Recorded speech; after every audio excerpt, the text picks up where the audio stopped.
There's no doubt that parenting over the last 2 years has been a roller coaster. From navigating new school protocols to trying to arrange play dates during a pandemic, it seems like there's always some new challenge around the corner. This also applies to learning the last couple of years. Throughout the pandemic, millions of parents have reported their children feeling distracted and experiencing a lack of motivation while attending school from home through a screen. Many of these assignments are reading or video-based and often don't include in-person experiences or encounters that add to what's being learned. This approach may work well for some students, but for others, it can be a hard pill to swallow. For many kids, taking more of a hands-on approach to education can help form a greater curiosity and passion for the subject matter. I believe that reading is the key to a great education, and it is mostly. But reading is incredibly safe. You can skip arguments you don't like. You can choose not to include those in your essay. You can look at data and not really spend time vetting whether those statistics are reliable. You can even read to align with yourself and overlook those people who don't agree with you. So reading gives you distance, control, barring the odd paper cut. That's Julie Bogart, a mother of 5, a homeschooling educator, and the author of the book Raising Critical Thinkers, A Parent's Guide to Growing Wise Kids in the Digital Age. Bogart argues that reading, viewing, or listening to information is not enough. There must be some element of experience and encounter tied to this process. If you only ever read about a violin and had never heard one played, do you have an adequate education in violin? You absolutely do not. Reading cannot convey to you what it feels like to listen to its music. So experience would be going to a symphony or hearing a violin played as a fiddle in a bluegrass bar. 2 very different experiences of violin music. The third way, then, that we deepen this learning experience is through what I call encounter. Encounter is a destabilizing experience. So rather than just like going to listen to the violin being played, someone actually puts one in your arms and says, learn how to play the violin. Now you're in a power differential that is not in your favor. You don't have control. You have to actually learn to make the sounds and go through the discipline of playing. Bogart believes that adding these kinds of experiences and encounters to each course is a vital part of really getting kids and teens to absorb what they're being taught. She understands that this isn't possible for every subject, but it can be done for several. Another component is asking young people more questions. And this shouldn't just take place in the classroom. Parents can easily also do this at home. I think students and children need to be taught how to ask better questions about their experiences online or with reading or a movie they watch or a Netflix series. Rather than being passive recipients of information, they can be engaged and active, learning to ask those kinds of questions that lead to better thinking. So, for instance, I remember when our family was watching Romeo and Juliet when our kids were pretty young. And my husband and I obviously understood the storyline in a way that our children didn't. And as we were going through Romeo and Juliet, we would pause and talk to them about what we were seeing. And instead of saying, well, here's what's going on in the story, we would actually ask them a question like, what do you think the goal is for Romeo right now at this party? Why do you think Juliet isn't interested?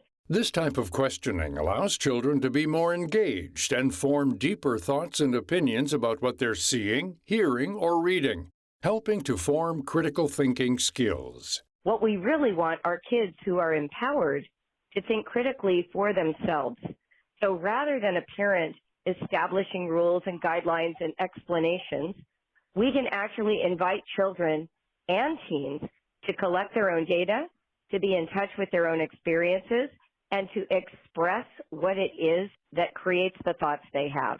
Another more engaging but less traditional learning aid is video games.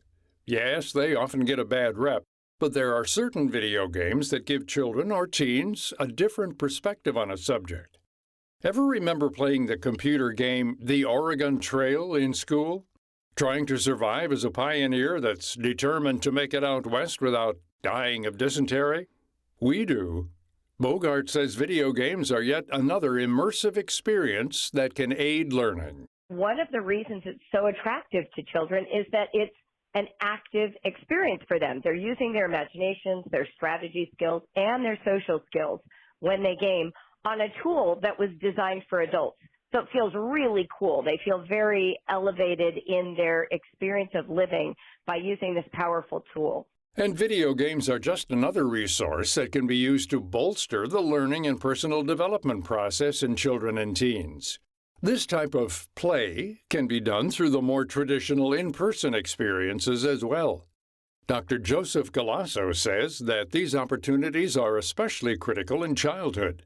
Galasso is a clinical psychologist and the head of behavioral and psychological services at Baker Street Behavioral Health, a New Jersey-based medical practice. We learn how to express ourselves. We learn how to communicate. We learn how to think flexibly. We really learn how to become resilient based on these little interactions that we have through play as children. At Baker Street, our pediatric clinicians have coined the term success skills, right? So through play, through creativity, through our play therapy modalities, we really believe that we're building these success skills. And those grow with us through childhood, through adolescence, through adulthood. And that's what we're building through creativity, right? Through play, we're learning how to engage with the world. We're learning how to think flexibly. We're learning how to engage with the environment. Galasso says that creativity and curiosity are formed in childhood through hands-on activities and conversations that target reflection. It's key for these scenarios to happen at school, but also with parents or guardians at home as well. It can be as simple as sitting on the floor and joining a child as they draw or play. Adults get very good at asking questions of one another, right? That's a very adult skill. But kids don't ask each other questions. They just kind of reflect back to each other. So if you're ever just sitting with your child and they're playing with their toys and you have a moment, really just reflect back and say, I see you're playing with your unicorn and I see they're wearing a pink hat. And that to them is like a little behavioral hug, right? Because what you're doing is just validating the fact that you're sharing time and space. And I will put money on the fact that what they'll do is say, yeah, it is a unicorn and it has a pink hat. And then they're going to add to it, right? A question will stop them in their tracks and they'll have to think about what they're doing and they'll probably retract and walk away from you. So if we're talking about what they could do to foster creativity with their child, the one takeaway from this time that we're sharing together is, I would say, practice reflecting. And each child and young person is different. What may work for one may not work for another. From at-home activities to educational video games to immersive field trips, there are many resources out there to help create more immersive, hands-on learning in each day. Who knows? 10 years from now, maybe virtual reality-based education will be a common tool used in schools. To find out more about this topic and our guests, Julie Bogart and Dr. Joseph Galasso, visit viewpointsradio.org. This segment was written and produced by Amira Zaveri. I'm Gary Price.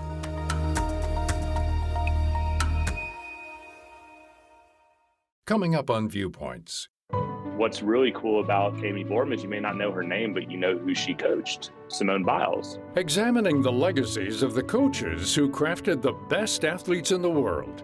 Then, as a female, she's not afraid to be who she is. She recognizes that she's equal to everyone else. She's not waiting around for someone else to solve the problem. She's out there ahead of it. The modern appeal of fictional characters like Hermione Granger. I'm Marty Peterson. And I'm Gary Price.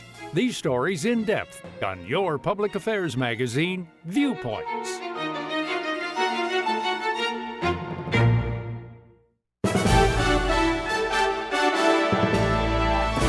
And that's Viewpoints for this week.